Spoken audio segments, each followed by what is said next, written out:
President Trump అధికారంలోకి వచ్చాక రష్యాతో రిలేషన్స్లో మార్పు వచ్చింది. ఉక్రెయిన్ వార్ పైన అమెరికా వైఖరి చూశాం. అంతకుముందు బైడెన్ ఎరాల్లో ఉక్రెయిన్కు యూరప్, అమెరికా ఎకోన్ముఖంగా కలిసి పూర్తి స్థాయిలో మద్దతు ఇచ్చాయి. కానీ ట్రంప్ వచ్చాక ఉక్రెయిన్ ప్రెసిడెంట్ అవమానించడం చూశాం. ఉక్రెయిన్ను ఇబ్బంది పెట్టేటువంటి ప్రతిపాదనలు ముందు పెట్టాడు. ల్యాండ్ ఫర్ పీస్ అంటూ రష్యా ఆక్రమించుకున్న 20% ల్యాండ్ వదిలేయమన్నాడు. అమెరికన్ సెక్యూరిటీ గ్యారంటీల పైన మేము కాదు యూరోప్ను సెక్యూరిటీ గ్యారంటీ అంటూ మాట్లాడాడు. సో ఈ వ్యవహారం అంతా చూస్తే ఎందుకు ట్రంప్ ఇలా మారాడు అనే ప్రశ్న ఉత్పన్నమవుతుంది. ఈవెన్ యునైటెడ్ నేషన్స్లో కూడా యూరోపియన్ కంట్రీస్ ప్రతిపాదించిన ఉక్రెయిన్ తీర్మానం పైన అమెరికా రష్యాకు అనుకూలంగా ఓటు వేసింది. ఇంత చేంజ్ ఎందుకు వచ్చింది అనేది అర్థం కావాలంటే ట్రంప్ స్వభావం అర్థం కావాలి. ట్రంప్కు ఏదైనా deal is considered as a deal maker, ప్రౌడ్గా చెప్పుకుంటాడు. ఆ డీల్ కూడా బిజినెస్ డీల్సే. ఇప్పుడు ఉక్రెయిన్ను వదిలేసి రష్యాతో ట్రంప్ ఎందుకు కలుస్తున్నాడు అంటే రష్యాకు అర్థమైంది ట్రంప్ను ఎలా తన వైపు తిప్పుకోవాలని. అందుకే రష్యా $12 ట్రిలియన్ ప్లాన్తో సిద్ధమైంది అని వార్తలు వస్తున్నాయి. మీకు ఎకానమిస్ట్ కథనం ప్రకారం how to sell the great deal to Trump అని చెప్పి ఒక నోట్ రష్యన్ నేషనల్ సెక్యూరిటీ కౌన్సిల్కు సబ్మిట్ చేశారని కూడా వార్తలు వచ్చాయి. ఈ $12 ట్రిలియన్ ప్రపోజల్ అమెరికాకు ట్రంప్కు రష్యా పెట్టిందని. అందుకే మీరు ఈ అలాస్కాలో ట్రంప్ పుటిన్లో కలిసిన సమయంలో కూడా పుటిన్ ఓపెన్గానే చెప్పాడు 20% పెరిగింది రష్యా యుఎస్ ట్రేడ్ ట్రంప్ వచ్చాక అని చెప్పి. అందువల్ల ప్రపంచాన్నేమో రష్యాతో ట్రేడ్ చేయొద్దంటూ శాంక్షన్స్ విధిస్తూ అమెరికా మాత్రం ట్రేడ్ పెంచుకుంటూ వచ్చింది. ఆఖరికి అమెరికా న్యూక్లియర్ ఇండస్ట్రీలో వాడేటువంటి యురేనియంను,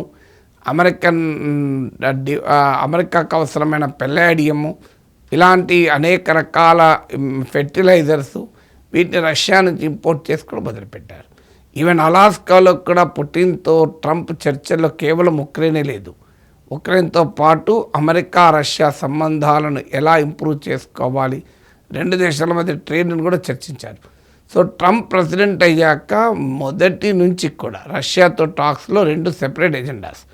ఒకటి ఉక్రెయిన్ యుద్ధాన్ని ఎలా ఆపాలి, 2 రష్యా అమెరికా మధ్య business, trade and economic relations ఎట్లా పెంచుకోవాలి అని. సో ఈ 2 సైమల్టేనియస్గా నడిచే, 2కు విడదీయరానికి కూడా ఒకదానికొకటికి ఉన్న లింక్. అంటే ట్రంప్ ఆఖరికి రష్యాతో డీల్ కుదుర్చుకొని మీకు ఉక్రెయిన్ను కూడా గంగలో కలపడానికి రెడీ అవుతున్నాడు అనేది క్లియర్. ఇప్పుడు జూన్ వరకైతే ఖచ్చితంగా ట్రంప్ ఇంకా ఒత్తిడి చేసి ఉక్రెయిన్ను నువ్వు ల్యాండ్ వదులుకో లేకపోతే నేనెవడ కాపాడలేడు అని చెప్పి బలవంతానైనా రష్యాతో డీల్ కుదుర్చుకునేలా చేస్తాడని వార్తలు కూడా వస్తున్నాయి. ప్రెసిడెంట్ జెలెన్స్కీ చెప్పాడు ఉక్రెయినియన్ ఇంటెలిజెన్స్ ప్రకారం ఇంతకుముందు చెప్పినప్పుడు $12 ట్రిలియన్ $12 లక్షల కోట్ల ప్లాన్ను రష్యా ట్రంప్కు ఆఫర్ చేస్తోందని కూడా వ్యాఖ్యానించాడు. రష్యన్ ఎనర్జీ కంపెనీస్తో లావాదేవీల కొరకు ట్రంప్ కుటుంబ సభ్యులకు సన్నిహితంగా ఉన్న కంపెనీలు కూడా డీల్స్ కొరకు చర్చలు జరుపుతున్నట్టు వార్తలు వస్తున్నాయి. మీకు పాకిస్తాన్ అమెరికాతో క్రిప్టో డీల్ కుదుర్చుకుంటే ఆ కంపెనీ ఎవరిది అని చూస్తే ట్రంప్ ఫ్యామిలీకి 60% వాటా ఉన్న కంపెనీ. అంటే ట్రంప్ డీల్స్లో అమెరికానే కాదు తన సొంత ప్రయోజనాల్ని కూడా కలిపెట్టుకుంటాడు. So Trump first time president అయినాక, సెకండ్ టైం ప్రెసిడెంట్ అయినాక సౌదీ అరేబియా వెళ్ళాడు. ఎందుకు? సౌదీ అరేబియా అమెరికాకు నమ్మిన ఫ్రెండ్ అలై మాత్రమే కాదు, ట్రంప్ అల్లుడైన జారెడ్ కుష్నర్ కంపెనీస్లో సౌదీ అరేబియా పెద్ద ఎత్తున ఇన్వెస్ట్ కూడా చేస్తుంది. ఈవెన్ సౌదీ అరేబియా వెళ్ళినప్పుడు కూడా ట్రంప్ ఫ్యామిలీ కంపెనీస్తో సౌదీ అరేబియాలో బిజినెస్ డీల్స్ కూడా మాట్లాడుకున్నారు. సో అందువల్ల రష్యాతో కూడా అదే వ్యవహారాన్ని నడుపుతున్నాడు కూడా. సో మీకు ఉక్రెయిన్ భయం ఏంటంటే ఈ వాస్తవంగా $12 ట్రిలియన్ రష్యా ఆఫర్ చేయగలుగుతుందా, ఎకనామిక్ బెనిఫిట్ అనేది ఒక ప్రశ్నే. ఎందుకంటే రష్యన్ జీడిపిఏ ఎవ్రీ ఇయర్ $2 ట్రిలియన్. అంటే రష్యన్ జీడిపికి 6 రెట్లు ఎక్కువ. బట్ ఆఫ్ కోర్స్ ఎంత పీరియడ్లో అన్నది చూడాలి. కానీ డెఫినెట్గా అమెరికాకు రష్యా చాలా ఆఫర్ చేస్తుంది. రేర్ ఎర్త్ మినరల్స్ అమెరికాకు చాలా కీలకం. ఎందుకంటే చైనా ఇప్పుడు ప్రపంచంలో ఉన్న 80% rare earth minerals production, 90% processing China చేతుల్లో ఉంది. ఇటీవల అమెరికాతో ట్రేడ్ టెన్షన్స్లో భాగంగా చైనా రేర్ ఎర్త్ సప్లైస్ ఆపేసింది. అందువల్ల అమెరికా ప్రత్యామ్నాయంగా పాక్స్, సిలికా అని ఇండియాతో సహా 11 కంట్రీస్తో రేర్ ఎర్త్ సప్లై చైన్ కూడా నిర్మించింది. ఇప్పుడు రష్యాతో కూడా అది చర్చలు జరుపుతున్నారని. So rare earth, nuclear power data centre, Arctic సముద్ర గర్భంలో ఉన్న ఆయిల్ అండ్ గ్యాస్ని ఎక్స్ప్లోర్ చేయడం, ఇప్పుడు గ్రీన్లాండ్ విషయంలో కూడా సరిగ్గా ఆర్కిటిక్ ఎనర్జీ కొరకే ట్రంప్ ఆరాటపడుతున్నాడు. సో ఇలాంటి అన్నిట్లో కూడా American investment, American companies participate చేయడానికి రష్యా ఆఫర్ ఇస్తుంది అని అంటున్నారు. ఉక్రెయిన్ వార్ మొదలయ్యాక రష్యా పైన అమెరికా శాంక్షన్స్ విధించడంతో అమెరికన్ కంపెనీస్ రష్యా నుంచి వెళ్ళిపోవడం మొదలయ్యాయి. రష్యాలో ఉన్న తమ కంపెనీలు అమ్మేసుకోవడమో ఇలాంటివి చేశారు. ఇప్పుడు మళ్ళీ అమెరికన్ కంపెనీలు తిరిగి రష్యాలో రావటానికి అవసరమైన ప్రిపరేషన్స్ మొదలు పెడుతున్నారు. అమెరికన్ కార్పొరేట్ లాయర్స్ దానికి అవసరమైన పేపర్ వర్క్ మొదలు పెట్టాలని వార్తలు వస్తున్నాయి. ఈవెన్ అబుదాబిలో జరిగిన ఎనర్జీ కాన్ఫరెన్స్లో అమెరికన్ ఆయిల్ కంపెనీస్ తమ పాత అంటే ఉక్రెయిన్ వార్కు ముందు రష్యన్ కంపెనీలతో వాళ్ళకున్న పార్ట్నర్స్ వాళ్ళతో చర్చలు మొదలుపెట్టారు. ఇప్పుడు మీకు యాపిల్, మెక్డొనాల్డ్స్ లాంటి కంపెనీలు ఉక్రెయిన్ వార్ తర్వాత రష్యాను వదిలివేసి వెళ్ళిపోయాయి. ఇప్పుడు యాపిల్, మెక్డొనాల్డ్స్ రీసెంట్గా తమ రష్యన్ ట్రేడ్ మార్కులను కూడా రిజిస్టర్ చేసుకున్నారు. అంటే ఈ అమెరికా రష్యాల మధ్య సంబంధాలు మెరుగవుతున్న, డీల్ కుదరబోతోంది, తిరిగి వ్యాపారం మొదలు పెట్టవచ్చు అని. అలాగే రష్యాలోని అమెరికన్ ఛాంబర్ ఆఫ్ కామర్స్ ఇప్పటికే ఈవెంట్స్ ఆర్గనైజ్ చేయడం కూడా మొదలుపెట్టింది. అంటే ఈ పరిణామాలన్నీ చూస్తుంటే క్లియర్గా ట్రంప్కు రష్యా ఆఫర్ చేసిన డీల్ ఓ కొత్త చాప్టర్ను మొదలు పెట్టబోతున్నాయి. మరి రష్యా ఎందుకు చేస్తుంది ఈ పనంతా? రష్యా ఏంటంటే అర్జెంటుగా శాంక్షన్స్ నుంచి బయటపడాలి. రష్యా శాంక్షన్స్ వల్ల ఏమైందంటే రష్యా $10 to $12 డిస్కౌంట్ కాయలు అమ్మాల్సి వస్తుంది. సో దాంతో రష్యన్ ఇన్కమ్ అంతా దెబ్బతింటోంది. తర్వాత వెస్ట్రన్ కంట్రీస్కు ఎనర్జీ సప్లైస్ చేయలేకపోతున్నారు. సో రష్యాకు డాలర్ రెస్ట్రిక్షన్స్ పెరిగిపోయాయి. అందువల్ల ఈ శాంక్షన్స్ నుంచి బయటపడాలి అన్నది రష్యా మొదటి లక్ష్యం. రెండవ లక్ష్యం ఏంటి అంటే ఉక్రెయిన్ వార్ ఫ్రంట్లో తనకు అనుకూలమైన డీల్ కుదుర్చుకోవాలి అని.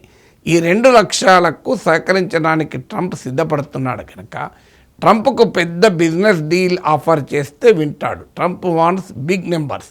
అందువల్ల $12 ట్రిలియన్ ఆఫర్ నీకు చూడు, అమెరికా రష్యా మధ్య సంబంధాలు మెరుగైతే 2 దేశాలు లాభపడతాయి అనే ఆఫర్ రష్యా ట్రంప్కు ఇస్తున్నట్టుగా వార్తలు వస్తున్నాయి. వాస్తవంగా ఉక్రెయిన్ వార్ మొదలు కాకముందు అమెరికన్ కంపెనీల కన్నా యూరోపియన్ కంపెనీలే రష్యాలో ఎక్కువగా ట్రేడ్ జరిపేది, ఇన్వెస్ట్ చేసేది, ఆపరేట్ చేసేది. మీకు ఉదాహరణకు 2021లో Russian imports from Europe $90 billion. Russia Europe నుంచి దిగుమతి చేసుకున్నది. ఇందుకు భిన్నంగా అమెరికా నుంచి దిగుమతి చేసుకున్నది కేవలం $6 బిలియన్ మాత్రమే. సో ఉక్రెయిన్ వార్ తర్వాత రష్యా పైన అమెరికా శాంక్షన్స్ విధించడంతో అమెరికన్ కంపెనీలు అలాగే యూరోపియన్ కంపెనీలు రష్యాతో బిజినెస్ జరపడం దాదాపు ఆపేశాయి. ఇప్పుడు ట్రంప్ ప్లాన్ ఏంటంటే మళ్ళీ రష్యాతో ట్రేడ్, ఇన్వెస్ట్మెంట్ రీఓపెన్ అయితే యూరోపియన్ కంపెనీస్ కాకుండా అమెరికన్ కంపెనీస్ ఎక్కువగా Russian business, Russian trade, investment వల్ల లాభం పొందాలన్నది ట్రంప్ ప్లాన్. అంటే ఆఖరికి రష్యాతో తన డీల్లో భాగంగా ఉక్రెయిన్ ముంచడమే కాదు, యూరోప్ను కూడా ముంచడానికి ట్రంప్ సిద్ధపడుతున్నాడు.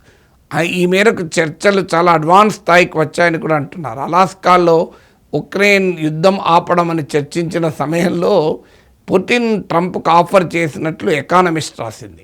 ఏంటి ఆఫర్ అంటే ఉక్రెయిన్ వార్ తర్వాత అమెరికన్ ఆయిల్ మేజర్ అయిన ఎక్సాన్ మొబిల్కు చెందిన $5 బిలియన్ $500 కోట్ల ఆస్తుల్ని రష్యా స్తంభింపజేసింది.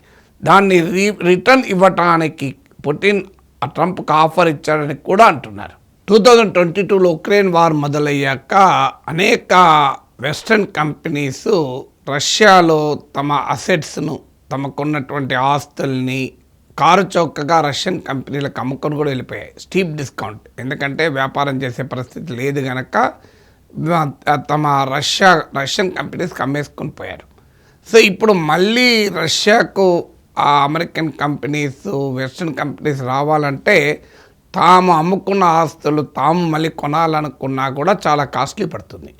అందుకే పుటిన్ ప్లాన్లో ఈ డైమెన్షన్ కూడా ఉందని అంటున్నారు. అంటే గతంలో కొన్ని కంపెనీలతో అమెరికన్ కంపెనీలు, వెస్ట్రన్ కంపెనీలు చేసుకునే అగ్రిమెంట్లోనే మేము తిరిగి వచ్చాక ఈ శాంక్షన్స్ పోయి మళ్ళీ మేము వస్తే మాకు రిటర్న్ ఇవ్వాలి అని.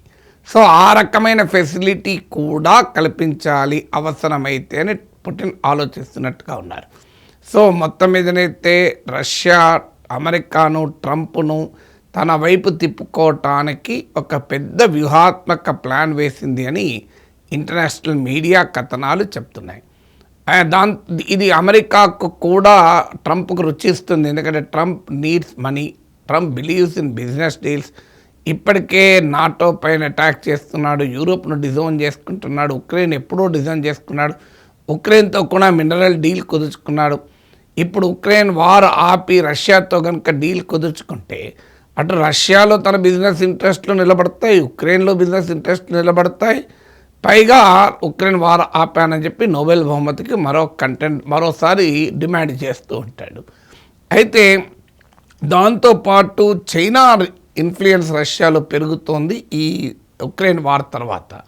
దాన్ని కూడా అరికట్టడానికి ఉపయోగపడుతుంది. ట్రంప్ ఫారిన్ పాలసీలోనే రివర్స్ కిసింజర్ డిప్లొమసీ అని అంటారు. నేను గతంలో కూడా చెప్పాను.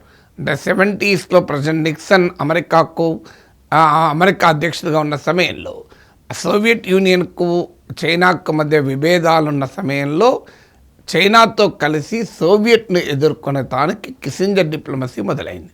ఇప్పుడు రష్యాతో కలిసి చైనాను ఎదుర్కోవాలన్నది ట్రంప్ డిప్లొమసీ. ఇందుకొరకు ట్రంప్ మొదటి నుంచి కూడా రష్యాకు కాస్త అనుకూలంగా పుటిన్తో మంచి సంబంధాలు మెయింటైన్ చేస్తూ వచ్చారు. ఉక్రెయిన్ వార్ చేయబట్టి ట్రంప్ రివర్స్ కిసింజర్ డిప్లొమసీ ముందుకు పోలేదు. పైగా చైనా, రష్యా క్లోజ్ అయ్యాయి. ఇప్పుడు మీకు 2024 డేటా ప్రకారం రష్యాకు ఎక్స్పోర్ట్ అయ్యేటువంటి గూడ్స్లో, రకరకాల వస్తువుల్లో 62% చైనా నుంచే. రష్యన్ ట్రేడ్లో 30% వరకు యువాన్ డినామినేటెడ్ ట్రేడ్. ఎందుకంటే డాలర్లు పేమెంట్ పైన అమెరికా శాంక్షన్స్ పెట్టింది కనుక. సో అందువల్ల రష్యాతో డీల్ కుదుర్చుకుంటే చైనీస్ ఇన్ఫ్లుయెన్స్ను కూడా అరికట్టి తన రివర్స్ కిసింజర్ డిప్లొమసీ కూడా సాధించవచ్చు అన్నది ట్రంప్కు రుచించేటువంటి ప్రతిపాదన కావచ్చు. అయితే ఇవన్నీ ఇప్పటికైతే ప్రతిపాదనల స్టేజ్లోనే ఉన్నాయి. దీనికి ఉక్రెయిన్ అంగీకరించాలి. అయితే ఉక్రెయిన్కి ఆప్షన్ లేకుండా పోతుంది. యూరోప్ అంగీకరిస్తుందా, మరి అమెరికా చెప్పినట్టు వింటుందా? అమెరికాలో పాలిటిక్స్ ఇప్పుడు మిడ్ టర్మ్ ఎలక్షన్ రాబోతున్నాయి, ప్రెసిడెంట్ పవర్స్కు కళ్ళం వేయబడుతోంది అని వార్తలు వస్తున్నాయి. సో రష్యాను ఎంత మేరకు అమెరికా నమ్ముతుంది, ఈ ఆఫర్లన్నీ తర్వాత ఏం జరుగుతాయన్నది ఇవన్నీ ఇష్టం పడుతుండొచ్చు. కానీ ట్రంప్ను వశం చేసుకోవటానికి పుటిన్ భారీ ఆఫర్ అయితే ఇస్తున్నట్లు వెస్ట్రన్ మీడియా కథనాలు చెప్తున్నాయి.